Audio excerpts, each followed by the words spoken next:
ao seu estado de passividade, um traço da sua natureza que é acentuado pela representação teatral. Ir ao teatro, que é uma imitação da vida real, é uma maneira comum de fugir do papel ativo que nos cabe no drama da vida. O espectador pode identificar-se com a peça continuando a entregar-se às suas fantasias. Esse tipo de identificação permitiu aos gregos a experiência da catarse, tal como o psicodrama criado pelo psiquiatra norte-americano Moreno é utilizado agora na terapêutica. Um processo desse tipo pode ter ajudado Henry a evoluir interiormente, quando suas associações fizeram-no lembrar o Wilhelm Meister, no qual Guth descreve o amadurecimento de um jovem.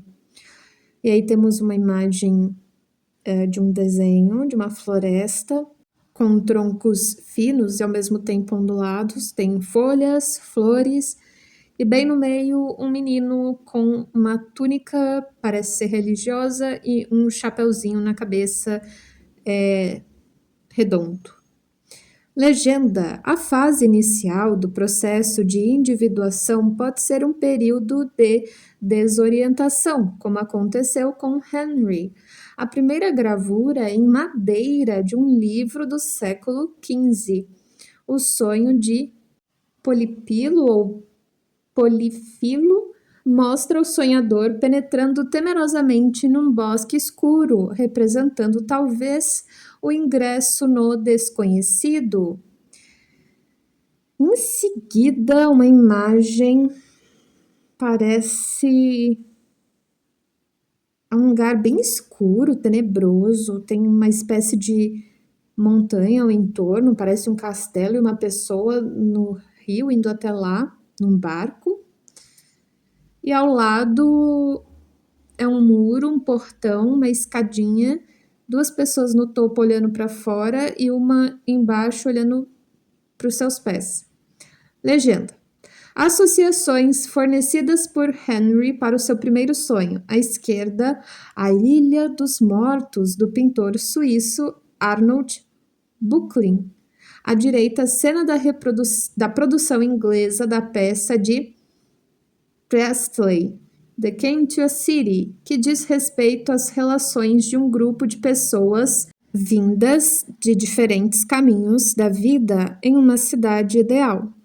Um dos personagens principais é uma empregada diarista, à esquerda na fotografia. Não causa surpresa o fato de Henry ter se impressionado com o aspecto romântico de uma mulher. É uma imagem que lembra sua mãe e que, ao mesmo tempo, personifica o seu lado feminino inconsciente.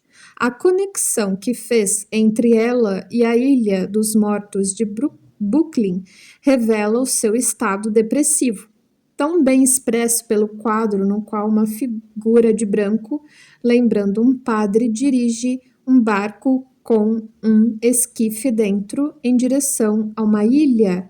Temos aqui um paradoxo duplo e significativo. A quilha do barco parece indicar um curso contrário para longe da ilha, e o padre é uma figura de sexo incerto. Nas associações de Henry, ela tem certamente caráter hermafrodita. O duplo paradoxo coincide com a ambivalência de Henry. Os opostos na sua alma ainda estão bastante indiferenciados para se apresentarem claramente separados. Após esse interlúdio em seu sonho, Henry percebe de repente que é meio-dia e que deve partir. Dirige-se então ao desfiladeiro. Um desfiladeiro é símbolo bastante conhecido de uma situação transitória que leva de uma antiga atitude mental para uma nova. Henry deve seguir sozinho. É essencial ao seu ego vencer o teste sem auxílio. Assim, deixa a mochila para trás, uma ação que mostra o quanto o seu equipamento mental tornou-se um fardo ou que precisa, ao menos, mudar de método nos seus empreendimentos.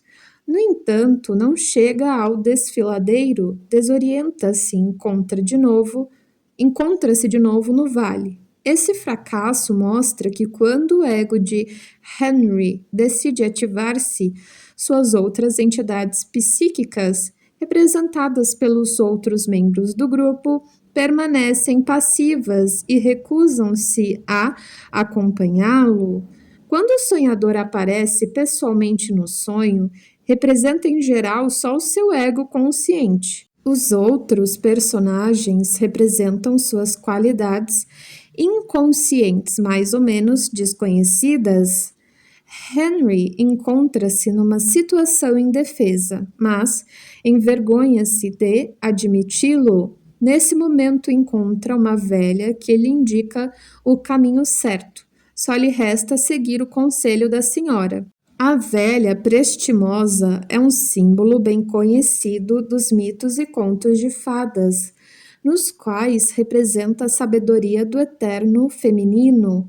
O racionalista Henry hesita em aceitar seu auxílio porque implicaria um sacrificium intellectus, um sacrifício ou uma rejeição de um pensamento racional. Essa exigência será feita várias vezes nos sonhos subsequentes. É um sacrifício inevitável e aplica-se tanto ao seu relacionamento com a análise quanto ao seu cotidiano. Henry associou a figura da velha à empregada doméstica da peça de Priestley a respeito de uma nova cidade, uma cidade de sonho. Talvez uma analogia à Nova Jerusalém do Apocalipse, onde os personagens só podem entrar após uma espécie de iniciação. Essa associação parece mostrar que Henry intuitivamente reconhecera nesse confronto algo de decisivo para ele. A empregada da peça de Priestley declara que na cidade prometeram-me um quarto só para mim.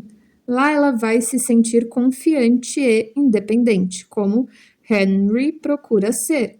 Se um jovem de espírito racional como Henry escolhe conscientemente o caminho da evolução psíquica, ele deve estar preparado para uma mudança completa em suas antigas atitudes. Portanto, o conselho da mulher deve reiniciar sua escalada de um outro local. Só então lhe será possível decidir em que ponto deve fazer o desvio que lhe vai permitir alcançar o grupo, as outras qualidades da sua psique que deixou para trás. Sobe um caminho de trem de cremalheira, um motivo que talvez reflita sua educação técnica e conserva-se à direita seu lado consciente. Na história do simbolismo, o lado direito representa geralmente o domínio da consciência. A esquerda significa o inconsciente. Pelo lado esquerdo descem pequenos carros onde há homenzinhos escondidos. Henry receia que, inesperadamente, um automóvel suba e o atropele pelas costas. Não existe o fundamento para sua ansiedade, mas ela revela que Henry teme, por assim dizer, o que está por trás do seu ego.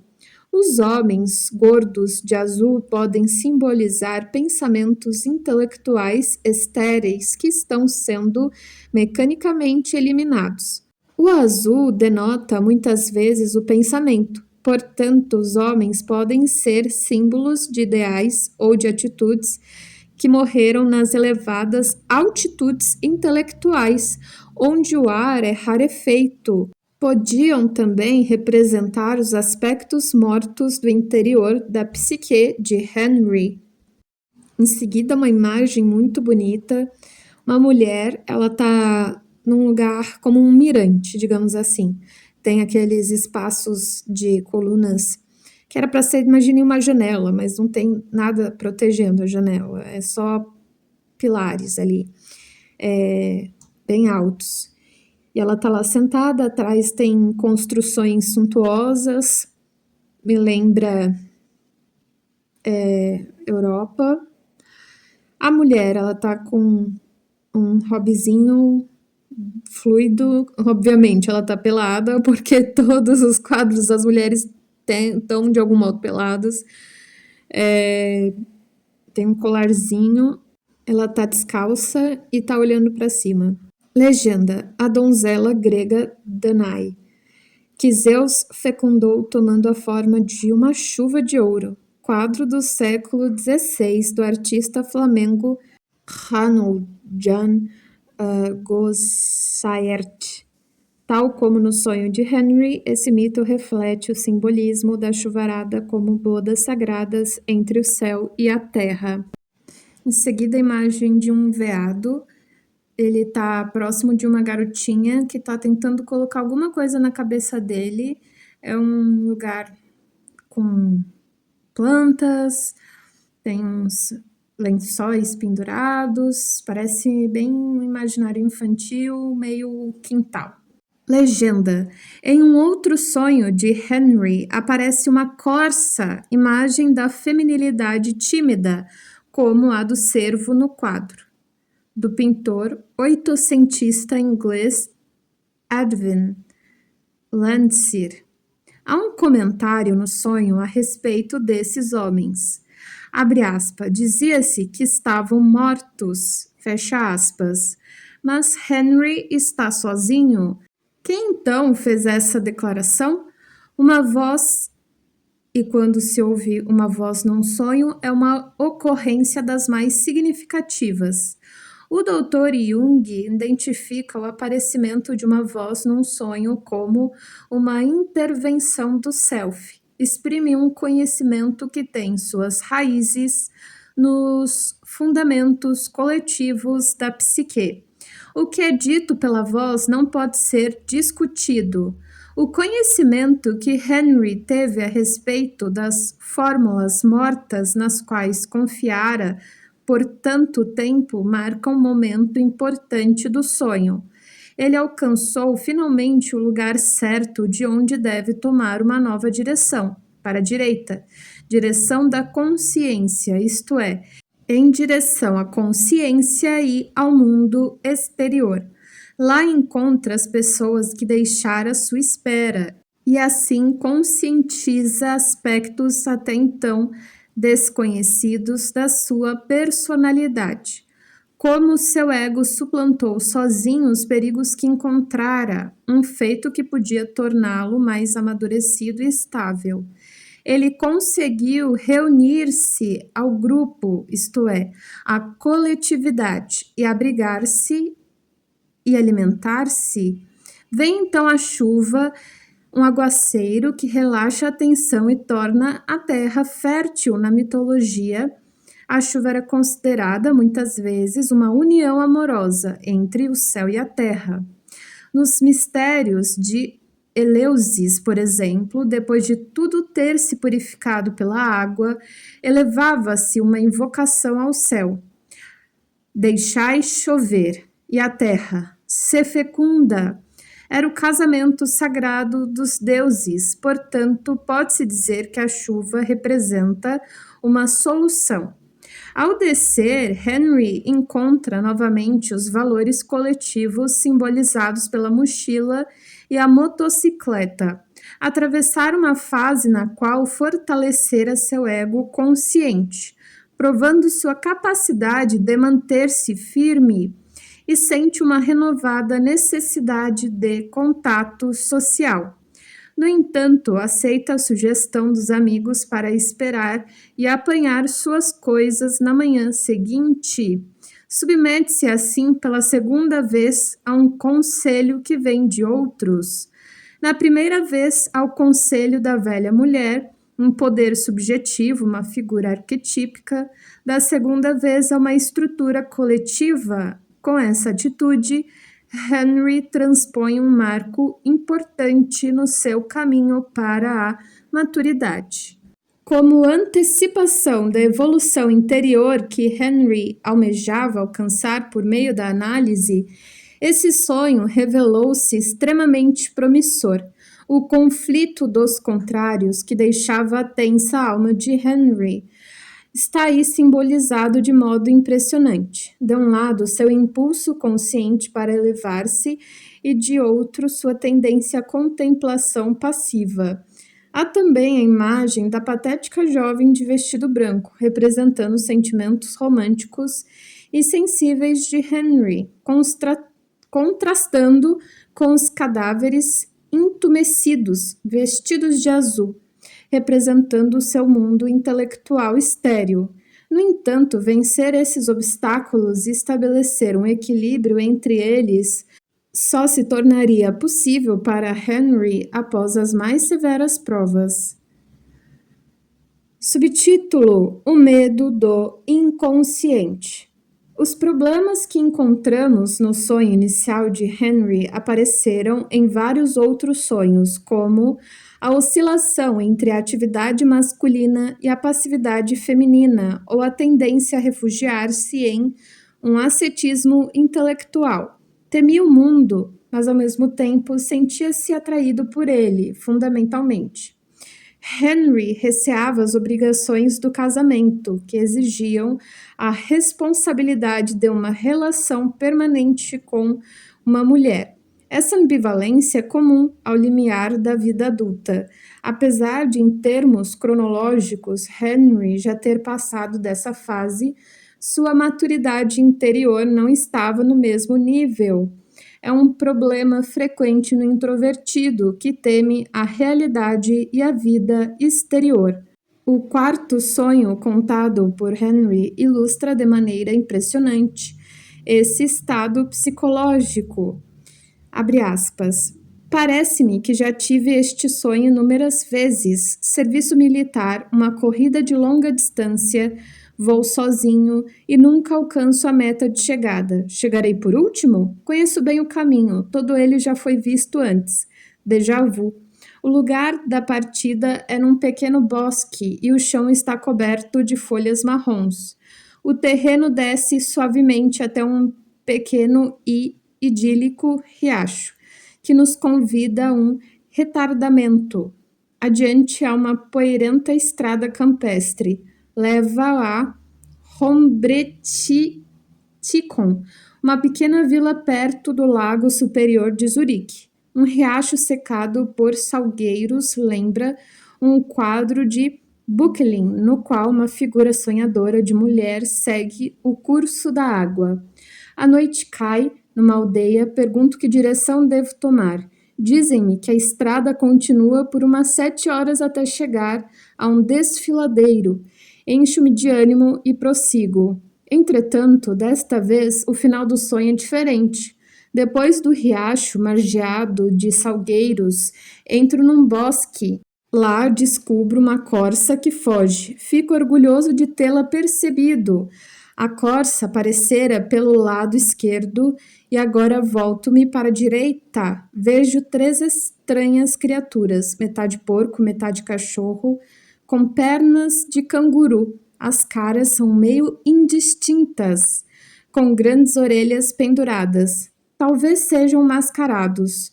Quando menino, fantasiei-me uma vez de jumento de circo. Fecha aspas. O começo do sonho é manifestadamente semelhante ao primeiro sonho de Henry. Uma figura sonhadora de mulher torna a aparecer e o cenário do sonho está associado a outro quadro de Böcklin. O quadro Pensamentos de Outono e as folhas secas mencionadas no início do sonho acentuam um clima outonal. Reaparece também a atmosfera romântica. Aparentemente, essa paisagem interior representativa da melancolia de Henry lhe é muito familiar. Está novamente num grupo de pessoas, mas dessa vez com camaradas militares, numa corrida de longa distância. Toda essa situação, como sugere também o serviço militar, pode representar o destino do homem comum.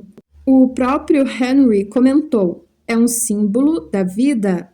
Mas o sonhador não quer adaptar-se a ele, segue sozinho, o que provavelmente sempre devia acontecer com Henry.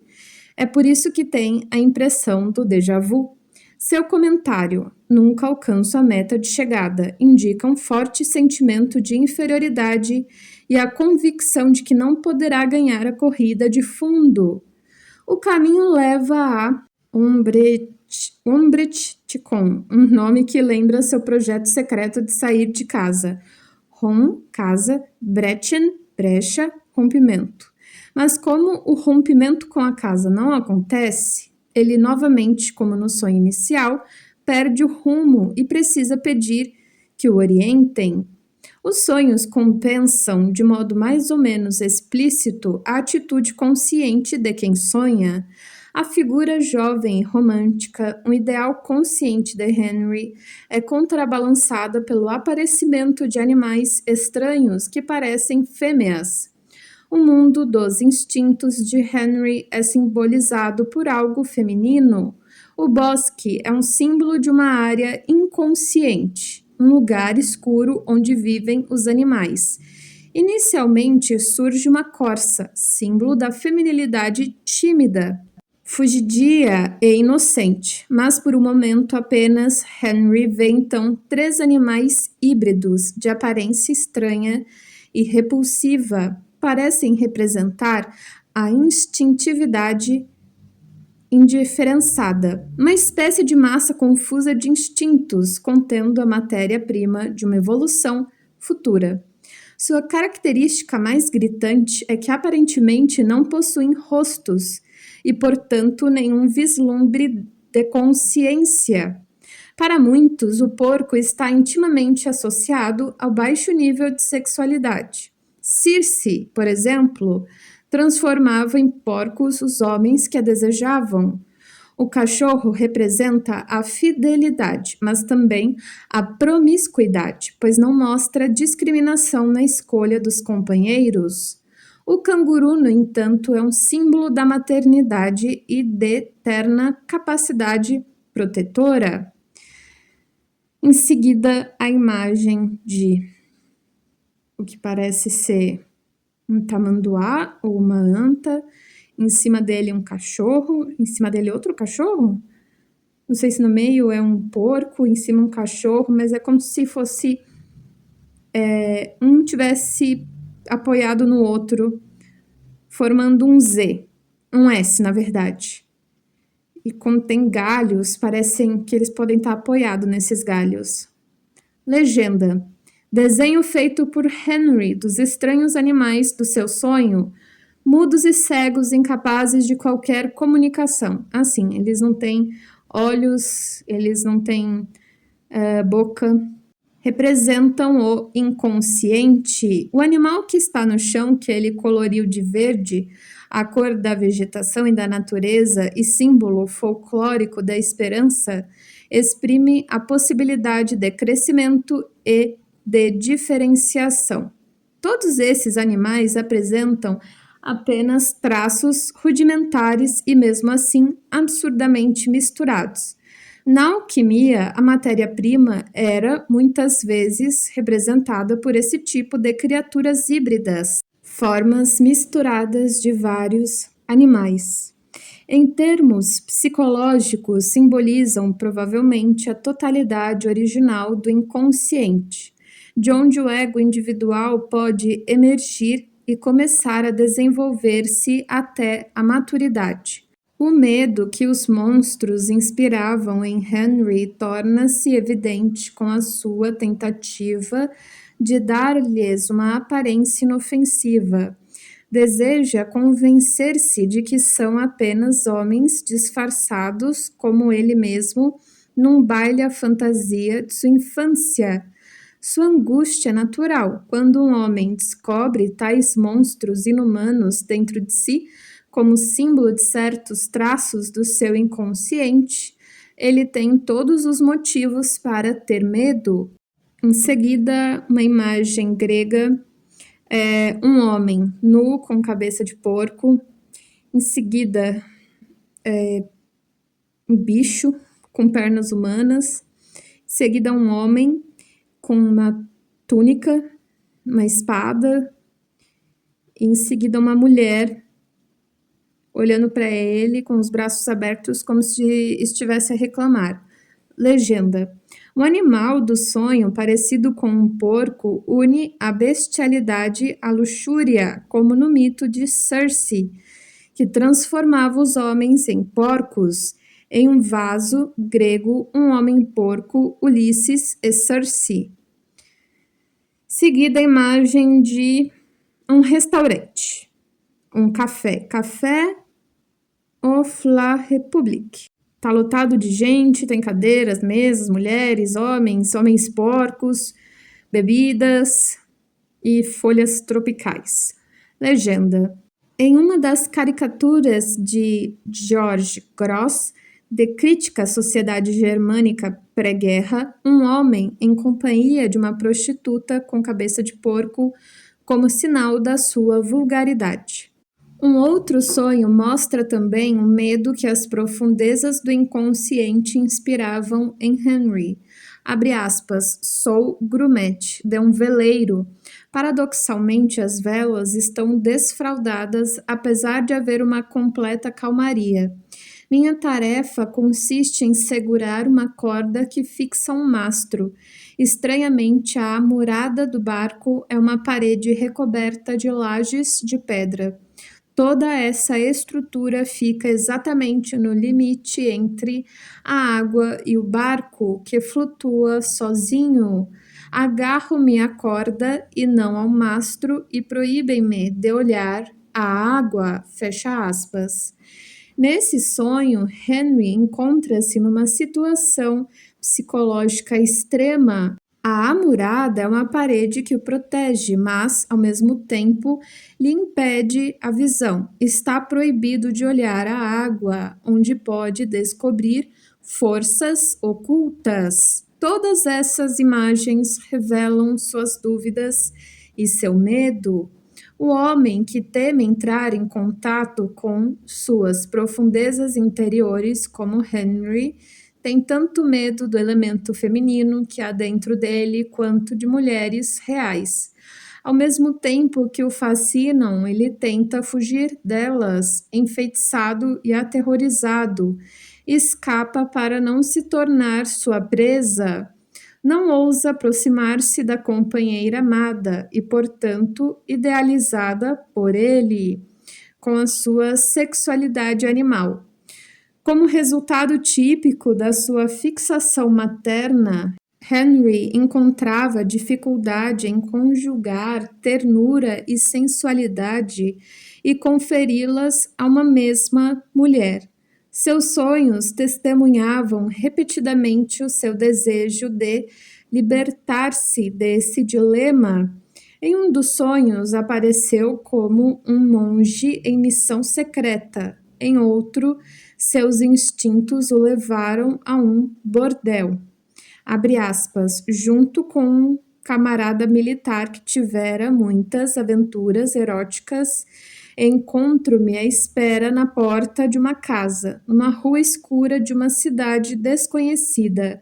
Só é permitida a entrada a mulheres, por isso, no saguão, meu amigo coloca uma máscara carnavalesca com um rosto de mulher e sobe as escadas.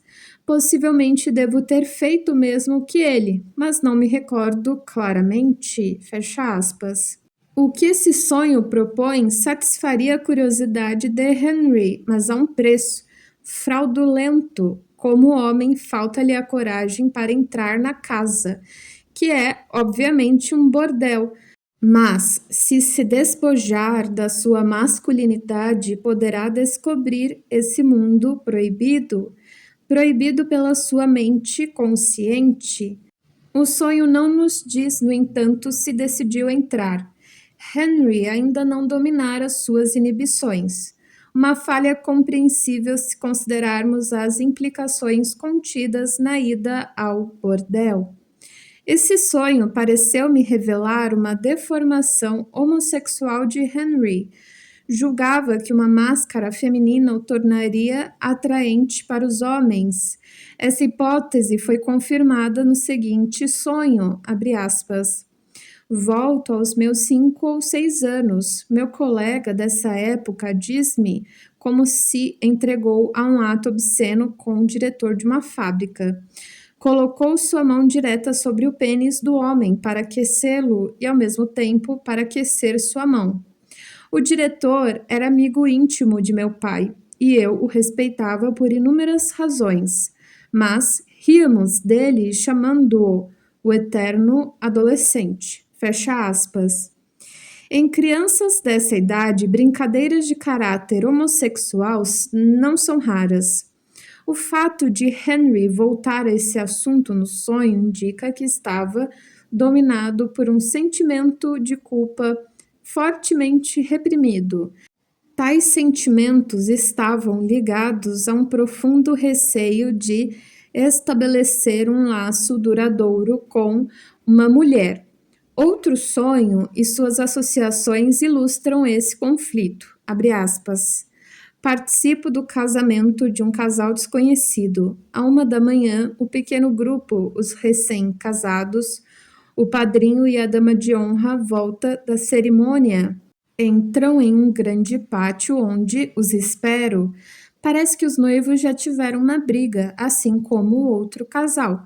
Solucionam um problema decidindo que os 2 homens e as 2 mulheres irão dormir separados. Fecha aspas.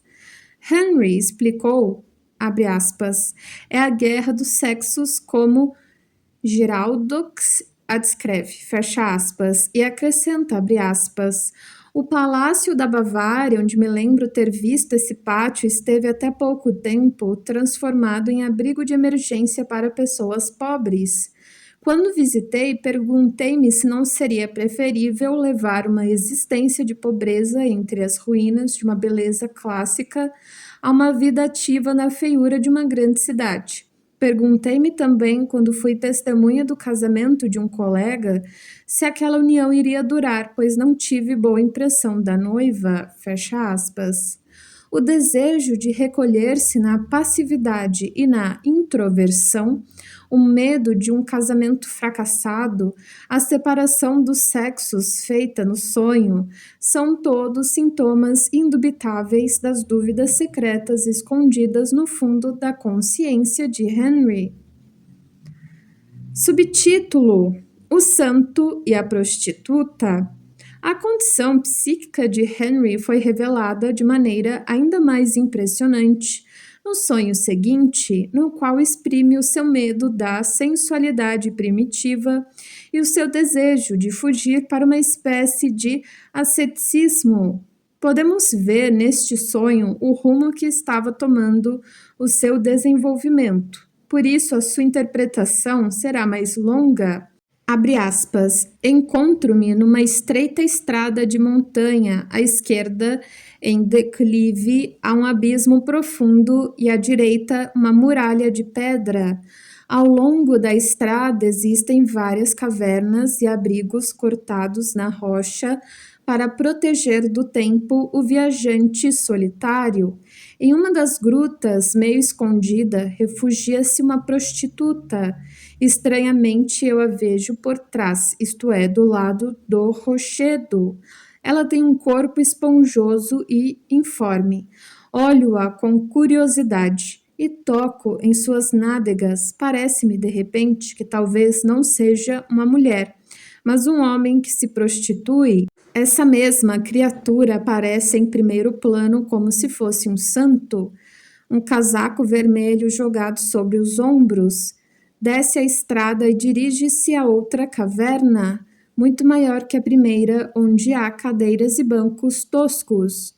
Com olhar altivo, expulsa todos os que se encontram no local, e também a mim. Então ele e seus discípulos entram e se instalam ali. Fecha aspas. A associação pessoal que Henry achou para a prostituta foi a Vênus de Willendorf, uma pequena estatueta da era paleolítica de uma mulher carnuda, provavelmente uma deusa da natureza ou da fecundidade.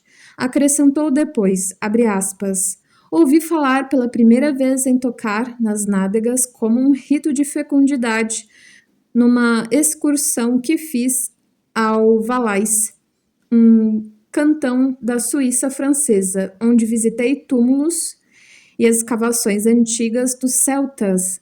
Lá disseram-me que em outros tempos havia uma superfície de ladrilhos inclinada e lisa, besuntada com todo tipo de substâncias. As mulheres estéreis deveriam escorregar nessa superfície com as nádegas desnudas para curar a sua esterilidade. Com o casaco do santo, Henry fez a seguinte associação. Abre aspas, minha noiva tem uma jaqueta parecida, mas é branca. À noite, antes do sonho, estávamos dançando e ela a estava vestindo. Outra moça, sua amiga, estava conosco, usando uma jaqueta vermelha de que gostei mais. Fecha aspas. Se os sonhos não são a realização de desejos, como ensinou Freud, mas antes, como supõe Jung, autorrepresentações do inconsciente, então devemos admitir que as condições psíquicas de Henry dificilmente estariam mais bem representadas do que na sua descrição do sonho do santo. Henry é um viajante solitário em uma estrada estreita, mas talvez, graças à análise, está em vias de descer de suas inópias alturas. À esquerda, do lado do inconsciente, sua estrada é margeada por terríveis abismos. No lado direito, o lado da consciência, o caminho está bloqueado pela rígida muralha de pedras das suas opiniões conscientes. No entanto, nas cavernas, que podem representar, por assim dizer, zonas inconscientes no interior do campo da consciência de Henry, há lugares onde se pode encontrar refúgio em caso de mau tempo.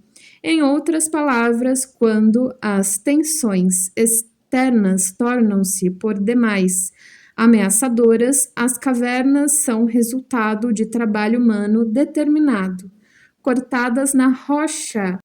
De certo modo, lembram as lacunas que ocorrem em nossa consciência quando o nosso poder de concentração alcançou seu limite máximo e se rompe, deixando que os produtos da fantasia nos invadam à vontade.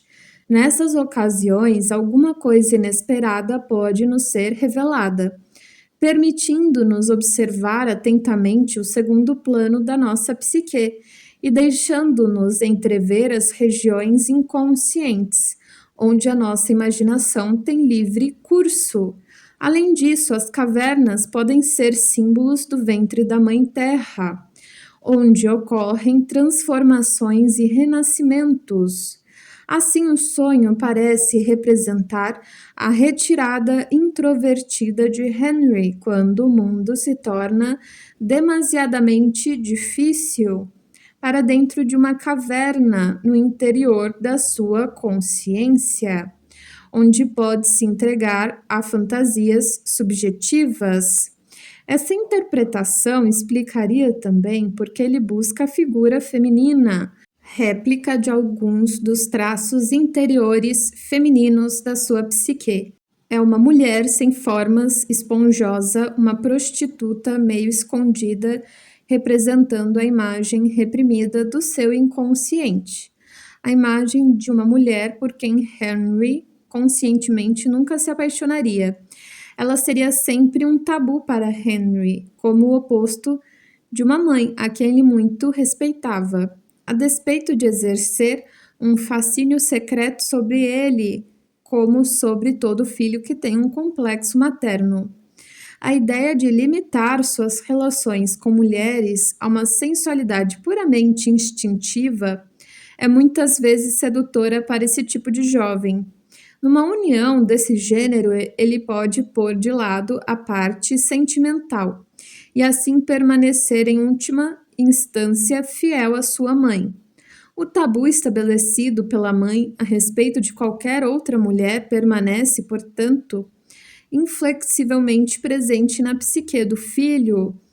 Henry, que parece ter se retirado totalmente para o fundo da sua caverna imaginária, vê a prostituta por trás, não ousa encará-la, mas vê-la por trás significa também ver o seu aspecto menos humano, as nádegas, isto é, a parte do corpo que estimularia a atividade sexual do macho.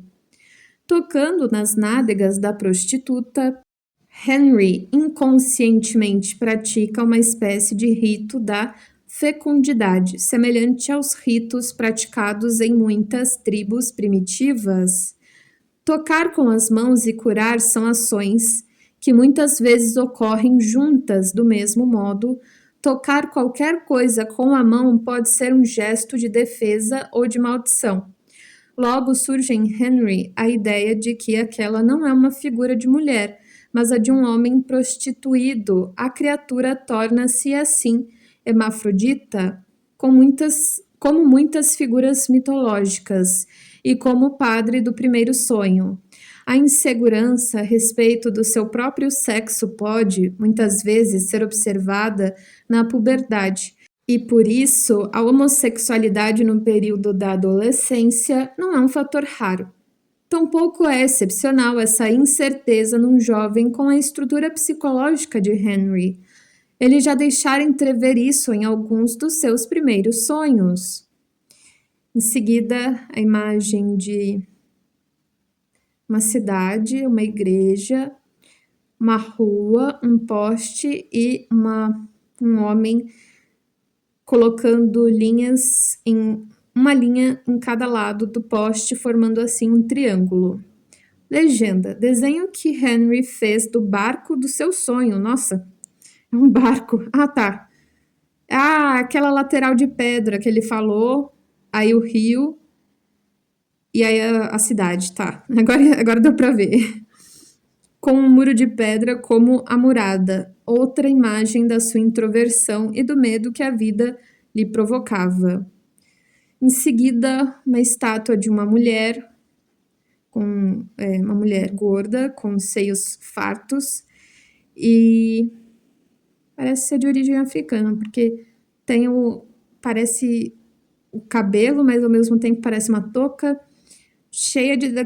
Sabe quando amarra um cabelo que faz uma fitinha e outra fitinha e o cabelo fica um amontoadinho? É tipo isso. E várias fitinhas, né? Vai colocando vários elastiquinhos e aí o cabelo vai fazendo amontoadinhos, né? Repartições. Então é tipo isso. E do lado parece uma igreja, tem um altar, é católico, aí tem um padre com uma túnica e mulheres. Legenda. À esquerda, a escultura pré-histórica conhecida como a Vênus de Willendorf, uma das associações de Henry com a prostituta do seu sonho. No mesmo sonho, o santo é visto numa gruta sagrada. Muitas grutas atualmente são lugares sacros, como a Gruta de Bernadette, à direita em Londres, onde a menina teve uma visão da Virgem Maria. No entanto, também a repressão, além da indecisão sexual, pode ter provocado a confusão a respeito do sexo da prostituta. A figura feminina que tanto atraiu quanto repeliu Henry é transformada primeiro em um homem e depois em um santo. A segunda metamorfose elimina da imagem qualquer ideia de sexo e subtende que o único meio para escapar à realidade sexual está na adoção de uma vida ascética e santa de negação da carne. Essas inversões dramáticas são comuns nos sonhos. As coisas transformam-se no seu contrário, como a prostituta num santo, como se demonstrasse que pela transmutação, mesmo os extremos opostos se podem converter um no outro. Henry viu também algo significativo no casaco do santo. Um casaco é, muitas vezes, símbolo de abrigo protetor ou da máscara que o indivíduo apresenta ao mundo, que Jung chamava de persona. tem 2 propósitos. Primeiro, dar determinada impressão aos outros. Segundo, ocultar o íntimo do indivíduo da curiosidade alheia. A persona dada por Henry ao santo diz-nos um pouco da sua atitude para com a noiva e a amiga dela. O casaco do santo tem a mesma cor da jaqueta da amiga, que Henry admirara, mas também o modelo da jaqueta da noiva. Isso implica que o inconsciente de Henry queria santificar ambas as mulheres de maneira a proteger-se contra sua sedução feminina. É preciso notar também que o casaco é vermelho, cor tradicionalmente simbólica de sentimento e paixão. Como já acentuamos antes, assim é dada à figura do santo uma espécie de espiritualidade erótica, qualidade frequentemente encontrada nos homens que reprimem sua própria sexualidade e tentam confiar no seu espírito ou na sua razão. Essa fuga do mundo carnal, no entanto, não é natural nos jovens. Na primeira metade da vida, devemos justamente aprender a aceitar nossa sexualidade. É essencial a preservação e a continuação da nossa espécie. O sonho parece lembrar justamente este ponto a Henry. Quando o santo deixa a caverna e desce ao longo da estrada, do alto para o vale, entra numa segunda caverna com bancos e cadeiras toscos, que lembra um dos primitivos lugares cristãos de culto e refúgio às perseguições. Essa gruta parece ser um local de regeneração e santidade, um lugar de meditação onde o que é terrestre se transforma misteriosamente em celeste e o carnal em espiritual. Henry não tem permissão para seguir o santo que o expulsa da caverna com todos os presentes, isto é, com suas entidades inconscientes. Aparentemente está sugerindo que Henry e todos os outros que não são seguidores do santo devem viver no mundo exterior. O sonho parece dizer que Henry deve primeiro obter sucesso na sua vida exterior, antes de penetrar numa esfera religiosa ou espiritual. A figura do santo parece também simbolizar, de um modo relativamente indistinto e antecipado, o self. Mas Henry ainda não está bastante maduro para permanecer tão próximo desta imagem. Em seguida, um homem. Não sei se vocês lembram quando tinha aqueles torneios em Roma. É Roma? Coliseu? Que tinham os homens que subiam em uma espécie de carruagem que se fica em pé. E aí os cavalos vão guiando, né? Então, ele está nessa espécie de carruagem. Os cavalos estão relinchando. São 2 cavalos. Estão apoiados nas patas traseiras. Não sei se estão subindo uma montanha ou se só estão erguidos.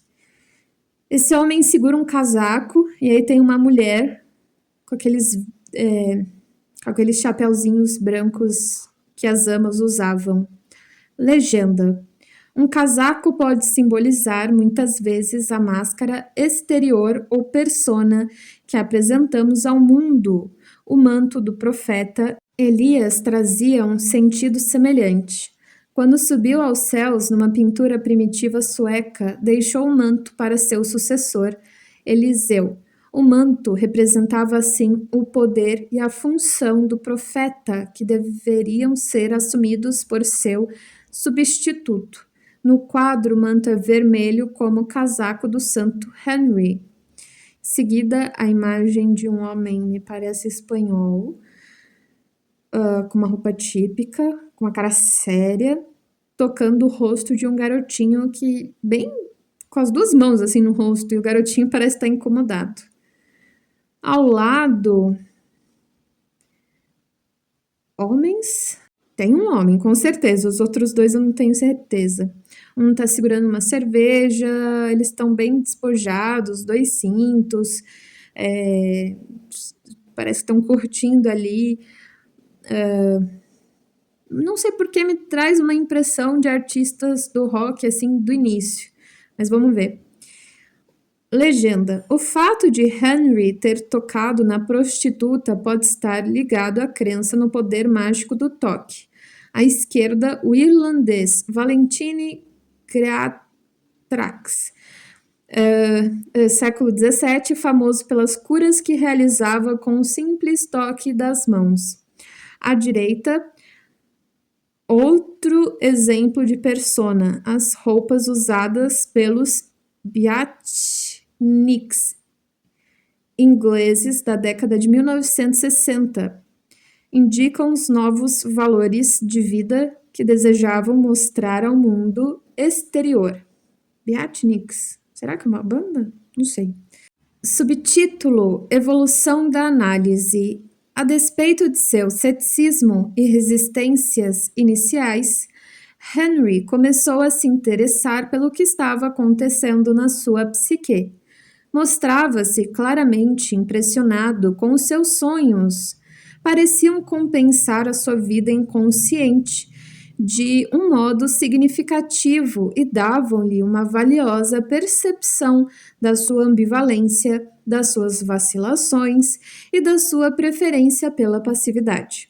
Depois de algum tempo, surgiram sonhos mais positivos, revelando que Henry já estava em bom caminho. 2 meses depois do início da sua análise, ele relatou-me o seguinte sonho, abre aspas: no porto de um lugarejo perto de minha casa, estão retirando do fundo de um lago próximo locomotivas e caminhões submersos na última guerra. Primeiro veio à tona um grande cilindro parecendo uma caldeira de locomotiva. Depois um caminhão enorme e enferrujado.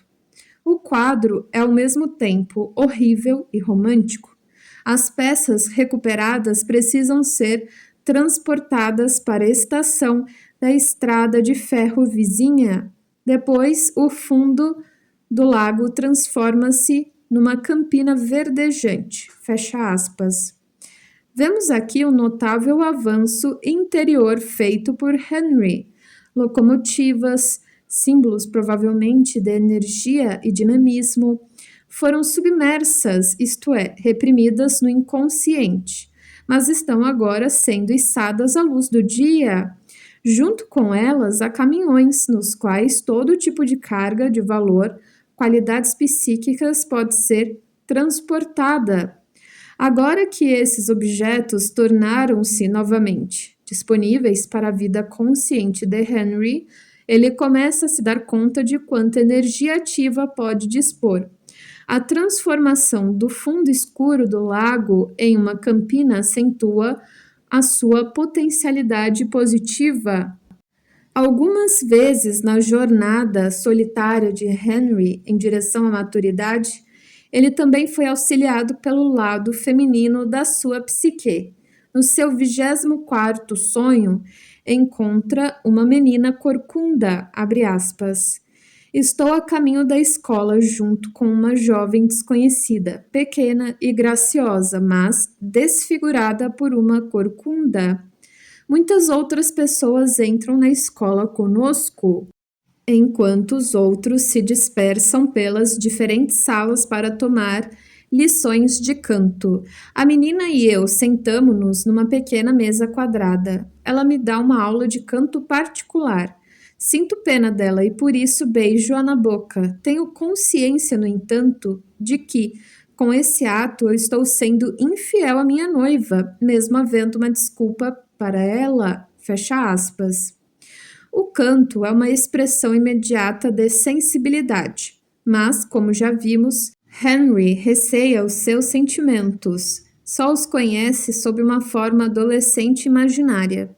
No entanto, nesse sonho ensinaram-lhe a cantar, a exprimir seus sentimentos numa mesa quadrada.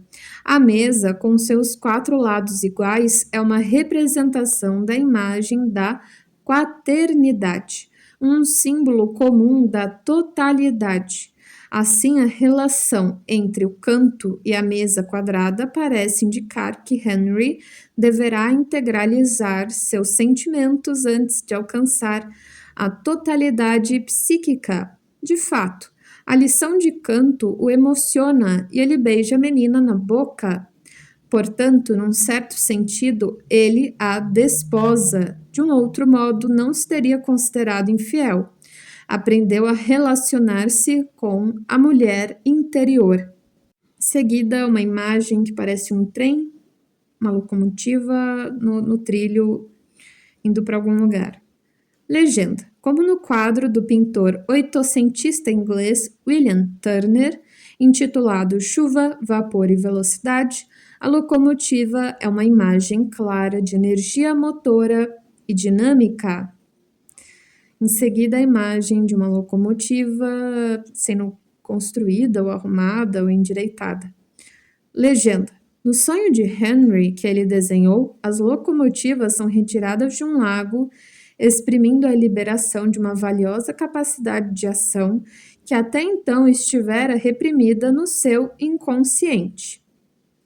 Em um outro sonho, demonstra o papel que a menina corcunda desempenhou na evolução interior de Henry, abre aspas.